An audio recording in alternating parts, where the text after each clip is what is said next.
रहा था, अंग्रेजों की कूटनीति पर थोड़ा विचार कीजिए।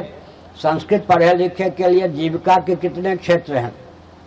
कथावाचक बन जाओ, ज्योतिषी बन जाओ, वैद्य बन जाओ। वैद्य बन के भी वैद्य अपने को मत कहो, डॉक्टर कहो।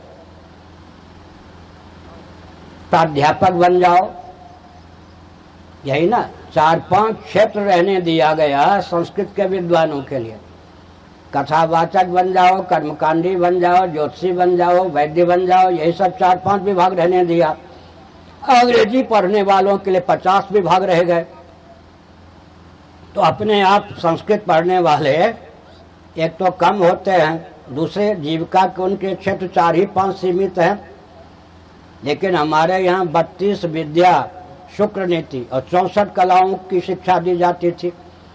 एक एक व्यक्ति 64 कला और 32 विद्या में निपुण होता था, नहीं तो 10-20 कला और 5-7 विद्या में निपुण होता था।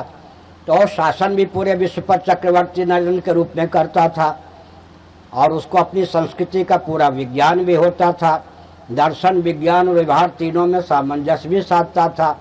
अब जो अध्यापक की नियुक्ति है वो तो शासन तंत्र के अनुसार, समझ गए, आरक्षण आदि के अनुसार अध्यापक भी बनते हैं।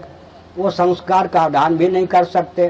संस्कृत भाषा को ले भी लें तो वेद का अध्ययन कौन करे कौन न करे, कौन करावे कौन न करावे, ये जो दार्शनिक सिद्धांत है अधिकार को लेकर, इसके प्रति आस्था शासन तंत्र के पास है ही नहीं। सांदीपन संस्कृत संस्थान है ना, उसमें तो ज़्यादातर आज समाजी सज्जन पदाधिकारी नियुक्त हैं। वो तो सनातन धर्म से अधिकार संपदा मानते ही नहीं। इस प्रकार से हर प्रकार से संस्कृत को विलुप्त करने का षड्यंत्र चल रहा है।